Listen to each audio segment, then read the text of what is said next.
gukurikirana ibikorwa byacu, abadushigikira aho bari hose nabo ndabaramukije kandi bakomeze kugubwa neza aho bari hose.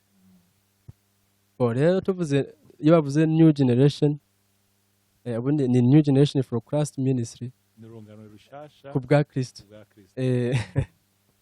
Rero iyo ministere ko yatanguye 2015, itangurira mu nkambi ya Mahama iri mu Rwanda, itangwa n'abarundi bari bahungiye muri iyo nkambi. Twatanguye bigoye cyane kuko ntitwari bwiyakire ubuzima bwo kuba mu buhungiro, byari bigoye cyane, nta mashengero yari ahari ngo tuje gusengeramo kuko twari tukiri bato tugikeneye.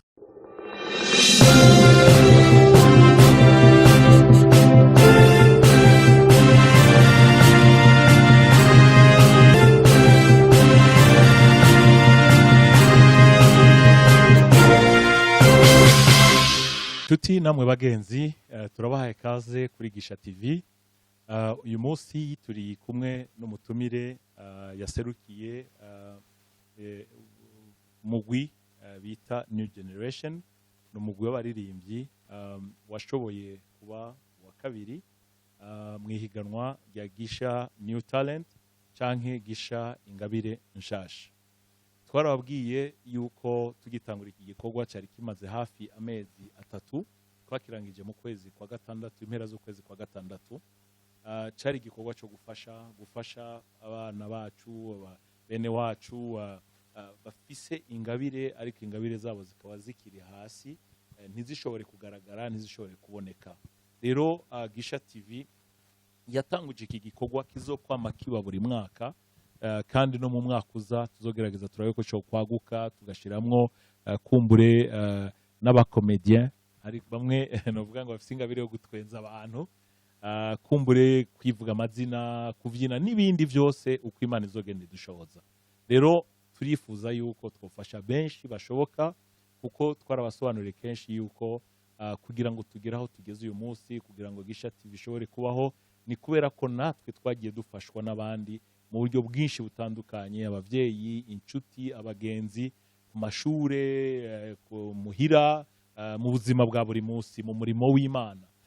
Tukiri bato hari abadufashe ukuboko baradukwega, hari abagiye badushigikira kugira tugere aho tugeze. Rero nico gituma GISHA TV yabayeho, iki gikorwa cyabayeho kugira ngo dushobore gushigikira abandi bene data muri uru rugendo rwo kuja mu ijuru, muri urugendo rwo muri iyi si aho turiko turakora, twongera tugenda dufashanya mu buryo bwinshi butandukanye. Rero twarababwiye yuko hariho n'ikindi gikorwa kiriko kiraza mu kwezi kw'icenda imbere yuko amashuri atangura. Twarasavye yuko ijambo ry'Imana yatubwira muri Filipi ngo ivy'igikundiro, ibyiza, ngo ibishimwa n'abantu bose ngo ibe ari byo dukora.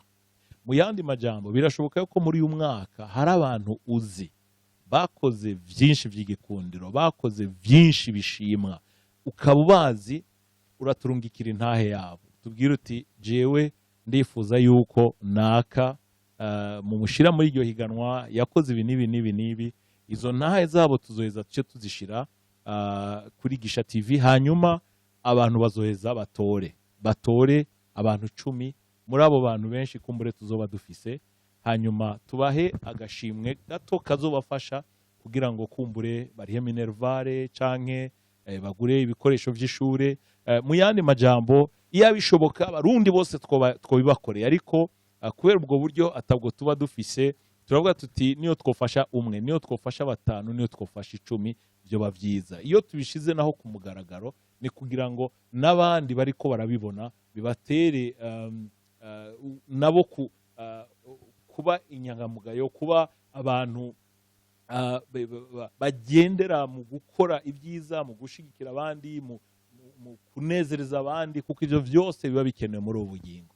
Rero ni muri iyo ntumbero tuzoca duha bashika hafi 10 canke banarenga, bihwanye n'uburyo inshuti n'abagenzi ba GISHA TV bazoba bashize muri ico gikorwa, aho tuzogenda dutanga $100 kugira ngo ishobore gufasha umuntu kuriha amashure, minervare n'ibindi bikorwa bitandukanye. Igituma twavuze $1 twagiye tubisobanura kenshi, ni kubera ko dufise abarundi bari muri East African Community, ari nabo twibanda ko cyane. kubera ko bakoresha amahera atandukanye ntitwavuga ngo tuzobaha amarundi angana n'ibihumbi 300 kuko ntitwavuga amarundi uri mu Rwanda uri muri Kenya uri muri Tanzania umuhaye amarundi byoca bigorana nico gituma twavuze idolari kugira ngo aho yoba ari hose bishobore kumworohera rero si kubera ko tudakunda amahera yacu amarundi turayakunda ko amahera yacu twaravutse tuvuka hari dukura hari turayakoresha n'uyu munsi turacyayakoresha rero ni kubw'iyo mpamvu narimeje gusobanura dukoresha amadolari rero ivyo byose ni kugira ngo dushigikire kugira ngo dufashe kubera ko navuze yuko aho tugeze n'abandi benshi muri mwebwe aho bageze ari uko hari abantu benshi bagiye badufasha rero uyu munsi nk'uko nampeje kubibabwira muri kano kanya turi kumwe n'umurongozi n'umwe yaserukiye abo muri New Generation babaye abakabiri mu ihiganwa rero turamuhaye kaze murakoze twashaka yuko wibwira abagenzi abakunda New Generation canke abakunzi ba GISHA TV aho bari hose mu mpande zine z'isi ubibwire hanyuma uce ubabwira New Generation muri rusangi kugira ngo ejo canke hirya y'ejo umuntu avuze New Generation abantu bashobore kuvuga ati New Generation turabazi bakora ibi n'ibi naba bimeze gutya na gutya mu buryo butuma umuntu ashobora kumenya New Generation yariyo. Okay, murakoze cyane ko bikaze mbanje gusuhuza cyane abantu bakurikirana GISHA TV aho bari hose ku mpande zine z'isi abari mu Burundi abari mu Rwanda Kenya Tanzania n'ahandi kure kwindi migabane nitwa Nibitanga Alex mboye cyambere ndishimye guhana umukozi w'Imana hano twamubona kuri GISHA TV ariko ntabwo twari tumuzi nawe ntabwo yatuzi amaso mu yandi bo naje nserukiye group ni ministere y'ubwabutumwa ntabwo ari jije nyene turi benshi turagira mu 75 turi benshi cyane Imana yatwaguye n'abadukunda bose aho bari hose ndabaramukije abari mu Burundi bamaze kumva gukurikirana ibikorwa byacu abadushigikira aho bari hose nabo ndabaramukije kandi bakomeze kugubwa neza aho bari hose bo rero tuvuze iyo bavuze New Generation ubundi ni New Generation for Christ Ministry n'urungano rushasha ku bwa Kristo rero bo iyo ministere ko yatanguye 2015 itangurira mu nkambi ya Mahama iri mu Rwanda itangwa n'abarundi bari bahongiye muri iyo nkambi bo twatanguye bigoye cyane kuko ntitwari bwiyakire ubuzima bwo kuba mu buhungiro byari bigoye cyane nta mashengero ari ahari ngo tuje gusengeramo kuko bo twari tukiri bato tugikeneye kuregwa mu buryo bw'umwuka ndetse no mu bw'umubiri hari abana bari barihunganye ari bato cyane badakwije imyaka 18 abo bose rero tugira umugambi mwiza bo ni mwiza cyane kuko Imana yadushigikiye turahura turaganira uko twahora dusenga twarabihurije ko turateranira mu itente mishitingi twabamwo turi bakeya cyane turi nka 10 ariko buke buke hagiye hazamo n'abandi bari bafite umuhamagaro turashigikirana bo twatanguye tuva mu ntara zitandukanye byatugoye cyane kwihuza kuko igihugu cy'ubundi ni kimwe ariko usanga hariho ibintu mudahuriza ko cyane kujanye novuga nk'imico cyangwa se imyemerere y'amashengero mwasengeramo n'ubwo mwarahuza wasanga hari ibintu bibagora ariko hari abakozi b'Imana bagiye batuba hafi batubera nk'abavyeyi twagiye dutera imbere buke buke mbese kuko mu nkambi atamashengero yari ahari ico gihe hari 2015 mu kwa 11 nibwo twatangura ico gikorwa mbo 2015 tukihagera mu kwa 28 yatanguye ari nk'icuma c'amasengesho ariko yiswe ministere mu kwa 11 lokenze rero tubonye mu nkambi kutamashengera hari twasavye impusha zo kuja gusengera hanze y'inkambi turaba eglise dushobora guhuza imico cyangwa se imyizerere tuja muri Methodiste Libre batwakira nka groupe y'abaririmbyi ivuye mu nkambi, ariko twavuye mu mashengero atandukanye mu Burundi. Dukorera muri Methodiste imyaka 2, 2015 na 2016. Nibwo 2017 amashengero amaze kuboneka mu nkambi, aho twasengera mu Burundi, za Fikabo, za Pentecote n'izindi. Nibwo twasubije ubwenge inyuma, twibuka ko dukwiye kuguma aho twahora dusengera. Nubwo twari dutandukanye, ariko abasenga muri Vivante basubiye muri Vivante, abasenga muri Pentecote basubira muri Pentecote. Nubwo bitagiye byoroha mu mashengero amwe kuko ariho aba batavyumva ibintu by'abaministere, bamwe barabizi, ariko buri muntu wese yagiye asubira mu idini ryiwe kugira ngo agumye mbese indero yagiye ahabwa. Nari mvuza kahise kacu, twagiye dutera imbere mu buryo butandukanye. Hagiye havamwo abanyempano muri twebwe, abavugabutumwa, abanditsi b'indirimbo, abakina amasketch. Twagiye twaguka, turagira mu 50, turagira mu 60. Ubaho tugeze niyo mpamvu nababwiye ko turi benshi, kuko twagiye tubona abakunda uko dukora bagenda bihuza natwe. 2017 nibwo twatekereza, kuko kuva kera twaririmba indirimbo zarimbwe n'abandi bantu, izo twumva ku maradiyo, twabona ku mateleviziyo, ariko niho twatangura gutinyuka kuririmba izo natwe twiyandikiye ku giti cyacu. Tangura kuzandika, tuziririmba hanze y'inkambi, tuziririmba mu nkambi, tubona abantu barabikunze, mbese batangura kudushigikira. Turakora indirimbo imwe ya mbere. Iyo ndirimbo tumaze kuyikora yabaye nziza cyane, abantu barayikunda. Twahise humura ntuzopfa. Twahumura ntuzopfa, bayikunze. Dutegura concert. Iyo concert twapresence iyo ndirimbo imwe ko niyo twari dufise. Nyuma y'iyo concert twagiye tubona abantu badusaba ko twokomeza, ko badufese twari vyiza, bagenda badufasha mu buryo bw'amafaranga. Nubwo nabo aho tuba duherereye badafise uburyo bufatika, ariko iyo umuntu agwaye 500 undi ahaguha 10, ibihumbi 50 by'indirimbo usanga byakwiye. Twakoze indirimbo igira kabiri, twakoze 2 ku nshuro igira kabiri. Imwe twahise tekera impamba, bamwe bamaze kuyibona, abandi barayizi. Iyindi twahise tuza. Twagiye nyene dukora indirimbo, kuko groupe yacu yose n'abanyeshure kandi bakiri bato cyane, usibye ko hariho abagiye barangiza amashure mu myaka iheze n'ubu bakirangiza, ariko twese turi abanyeshure. Rero nta mafaranga twese dukoresha twakoye mu mifuko yacu, ko ntararimwe. Twagiye dufashwa n'abavyeyi, abakozi b'Imana batureze, n'abakunzi bacu baba bari inyuma y'inkambi nk'abanyarwanda baba twarakoranye, bazi imirimo yacu.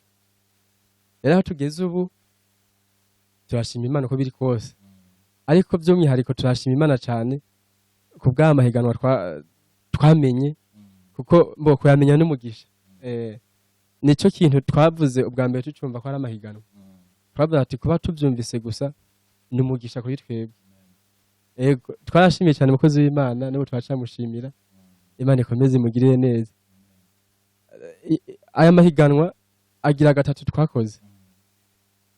Irya mbere twarikoze duhiganwa n'abanyarwanda, turi abarundi, twari bake cyane, twari nka 15 cyangwa 18, ntabwo twashika 20, kandi twagiye twese ntabo bayasivye. Cyo gihe twari amakorale 9, twabaye aba 3. Baduhembye registre yo kwandika indirimbo na 5000. Twarishimye cyane kuko 5000 y'amanyarwanda. Y'amanyarwanda. Aho rero twari tugeze twarabyishimiye cyane, kuko niyo ntambwe twari tumaze gutera. Gusa batubwiye ko twari kuba aba mbere, gusa ngo niko turi bake. Tukumva turababaye cyane, tukumva dukwiye gusengera Imana ikaduha tukaba benshi, nimba nabyo byarakonte. Ariko twakoze indi gira kabiri, gusa yo yari yateguye mu nkambi, ntibatubwiye aho twabaye barabwiye aba mbere aba kabiri n'aba gatatu ariko tweho batubwiye haheze nk'amezi nk'atatu ko twabaye twari kuba nyuma hadukurikiye korale imwe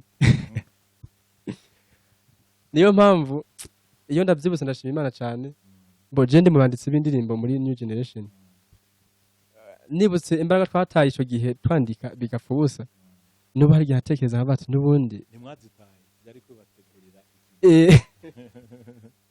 hari igihe navyumvira bino bintu nka bati n'ubundi competition zatunaniye ntabwo tuzoyitsinda niyi reka dupfe kugerageza ariko Imana yarantwengeje nayishimye cyane ubu rero tugeze tumaze gukora indirimbo 9 ndetse tumaze gucisha muri studio nubwo iba ari studio tutishimiye cyane ariko kazima idufasha kugeza message aho dushaka kwigera ubundi umuntu agira ateye intambwe buke buke tuzotina tugere aho twifuza kuzikorera turabona ko n'inzira itanguye kuboneka tumaze gukora indirimbo 9 ariko twifuza gukora album y'indirimbo 12 ariko ndumva tugiye kuyuzuza shimwe cyane none ni giki mwungutse canke mwize muri iri higanwa murakoze cyane muri iri higanwa kuko muri twebwe nta bantu bize byo kuririmba n'Imana twihera tukaririmba ntabwo twigeze tubyiga ariko icyo twungutse twamenye mu gihe umuntu ategura indirimbo ibyo akwiye kwisunga kugira indirimbo imere neza harimo melody amajambo melody n'amajambo ivyo bintu nivyo numva nyamukuru twungutse cyane kuko hari igihe umuntu ateguye indirimbo agafuka yiteguye ndumva rwabaye urugendo rurerure ariko noneho mu nyuma ndibaza yuko Imana itangiye kubibuka kuko n'Imana ishumbusha ni kwijambo ry'Imana ritubwira none mu murimo n'ize mbogamizi mwagiye mugira kuko murafise aho mwifuza kuja murafise yerekwa mushaka gushika n'ize mbogamizi zagiye zihaba kugira nimushikira ibyo mwifuza gushikira twebwe icambere imbogamizi twahuye nazo nuko turi mu buhungiro rero iyo uri mu gihugu utari iwawe biragoye cyane gukora projet ikomeye nk'ubu twakoze stati y'iyo ministere yacu ntabwo yemewe kandi gukorera mu nkambi turahakorera ariko haba hari imirimo tuba dushaka gukorera hanze y'inkambi gusa kubera ko ministere yacu itemewe muri leta ntibikunda iyo niyo mbogamizi ya mbere duhura nayo irumvikana ntibyoroshe iyo uri mu buhungiro ntibyoroshe ariko Imana ni Imana nziza icisha inzira aho zitari mu nzira imwe canke iyindi Imana izobacira inzira kandi Imana ibona imitima y'abantu nayo igaheza igakorana nabo kugira ngo bagirire neza so ikindi turiko tuja ku musozo nagira ndakubaze ni giki wewe nk'uwaserukiye New Generation woba wumva wifuza uvuga uti twega abantu badufashije muri ubu buryo birashobora kudufasha kugira ngo dukore umurimo w'Imana mu buryo bwagutse cyangwa kugira twagure umurimo w'Imana murakoze bo twebwe turapanga imigambi ya vuba n'imigambi ya kera mu migambi ya vuba dupanga rero harimo kuzuza album yo urumva habura indirimbo zisatu muzo twari twasengeye zo urumva tugiye kuzuzuza icyo ni cyambere dufise iyi ni imigambi dupanga myinshi cyane abanyeshuri bacu barangiza kwiga secondaire nta mashuri akunda kubona ngo bakomeze kaminuza ikindi niyo bayabuze ntabwo babona icyo bakora twebwe twari twifuza gukireya imirimo ku giti cyacu itandukanye kugira ngo twokipe abo bantu barangije ishuri kugira ngo bataja kuyerera cyangwa badashomera kuko niyo dukorera Imana dukwiye gukorera Imana n'imibiri imeze neza tujya twambara dutegura imigambi yotuma tushobora kubona amafaranga yo gufasha abana bari muri twebwe badafite ababyeyi kugira ngo bakomeze kwiga. Twebwe turapanga gukora ibintu ariko kuko atabufasha dukunda kubona kugira ngo tubishyire mu ngiro. Ariko ndakubwira rero babe hanyuma usabe abakunzi kugira ngo babashigikire. Okay. Mbanje gushimira abadutoye tugatsinda competition. Imana ibagire neza aho muri hose kandi bahe icyo umutima wanyu wose cyose wifuza. Rero mwaradushigikiye muradutora, twabonye ubufasha ariko ubwo bufasha burakwiye, ariko hari ibindi bintu dupanga gukora bishobora kuba birengeye ubwo bufasha tubonye.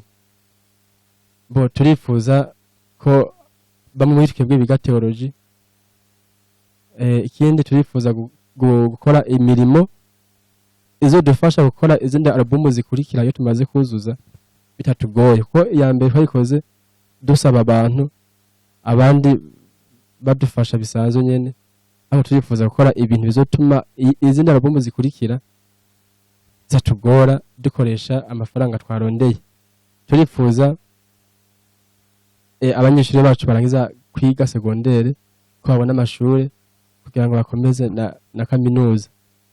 Ibyo byose abo Imana izorongora kudufasha bazadufashe kandi turashima cyane. Imana ibagire neza aho muri hose, turazi ko turi inyuma mudufasha kandi mudushikira. Murakoze cyane. Nshuti namwe bagenzi, mwumvise waserukiye New Generation for Christ icyo asabye. Yatubwiye ibibazo bagenda bahura nabyo, ibibazo by'uburyo kugira ngo bashobore gutegura indirimbo zabo, ibibazo byo gufungura, ibibazo by'amashure. Nukuri ijambo ry'Imana riravuga ngo gutanga bihesha umugisha kuruta guhabwa. Turabinginze aho muri mu mpande zine z'isi uzokumva yakozwe ko n'uyu mugwi wa bene wacu, ndabasaba yuko mwotubwira tukabahuza n'uyu mugwi kugira ngo mushobore kuwushigikira, kugira ngo mushobore kuwufasha. Nukuri nimwabikora turizera ko Imana izobibahera umugisha. Rero turiko turarangiza, twari twarababwiye inshuti n'abagenzi mwese murabizi yuko mwihiganwa ababaye wa mbere twabaye envelope y'igihumbi $100, ababaye kabiri envelope y'amajana 7. Rero New Generation mwihiganwa mwabaye ba kabiri, murabizi. Rero agashimwe kanyu k'amajana 7 ngaka ndakabashikirije ku mugaragaro. Murakoze cyane. Kagende kabafashe mu byo gashobora kubafashamwo, hanyuma turizera yuko Imana niyabikunda izokoresha inshuti n'abagenzi kugira ngo bahaguruke bongereze ko abashigikire. Kumbure no mu yandi mahiganwa azogenda kurikira, turizera ko tuzosubira kubabona canke bamwe tukabona ari abaririmvyi ku gatwe kabo, noneho kumbure ubushimwe bukaba bwinshi mu muryango wanyu ari wa New Generation. Rero twarabashimiye kandi turabashimiye no namwe murakoze cyane. Okay, ijambo rya nyuma none ubwira ariko ratwumviriza cyane cyane abakiri bato cyangwa bari mu mashira hamwe nk'iryo gwanyu, niriye jambo rya nyuma ubabwira? Ijambo rya nyuma nababwira, icyambere bakunde gusenga. Amen. Kuko gusenga byugurura ijuru. Amen. Bakunde gusenga. Ikindi gikomeye cyane bakunde kwizera. Bizere cyane Imana ko yashoboye cyane. Yes. Nibyo nabatekereza. Urakoze cyane, Imana igumugisha. Turamukiriza abandi bavuze ko mushika hafi 75. Uyu munsi ntibashoboye kuboneka bose kubera ubuzi, amashure kandi ni bihe turimo bya Covid, nta nubwo birekuriye abantu gukorana ari benshi. Ni naco gituma nawe kugira dukorane byabaye ngombwa yuko twese twipimisha kugira ngo ntihagire umuntu ashira uwundi mu kaga.